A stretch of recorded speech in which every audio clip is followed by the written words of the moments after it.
Hey, I'm Dan Fitzpatrick at StockMarketMentor.com, and I want to look at Roblox today. Kind of like Rolex, only spelled differently and a different company, and probably keeps better time. But anyway, I digress, kind of. So I'm looking at this stock. They reported earnings yesterday, after the bell, and so this is what happened today. It was a little bit ugly there in the morning where the stock closed and then ultimately fell down almost 10% before it reversed. Okay, we can't go back and trade that, but this is what I'll tell you. This was a big flush.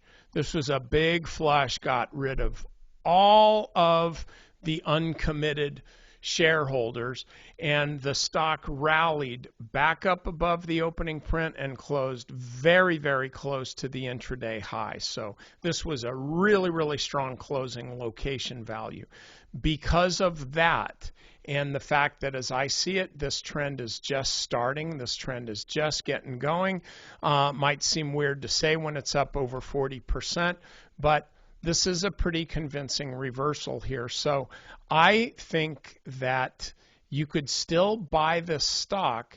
It's only up 1.6% today, but that's the thing that's important to me is the big kind of reversal that it's had today. It shows you that the sellers are done and the buyers are in. So you got about an 11% risk on the trade if you want to put your stop below today's intraday low. I would not put the stop higher than that, because you could see the stock wiggle around here a little bit. So if you say, oh, I'm going to keep a really tight stop here, you'll probably get stopped out. I would say if you like this trade, start small, have a commitment to the trade, and then just build on a winning position if it becomes a winning position, okay? All right, that's it. If you're not a member of Stock Market Mentor, you're kind of missing out, I'm just telling you. So check it out. You do get a trial. It's basically free. It's about the best trade you could ever make, okay? Bye.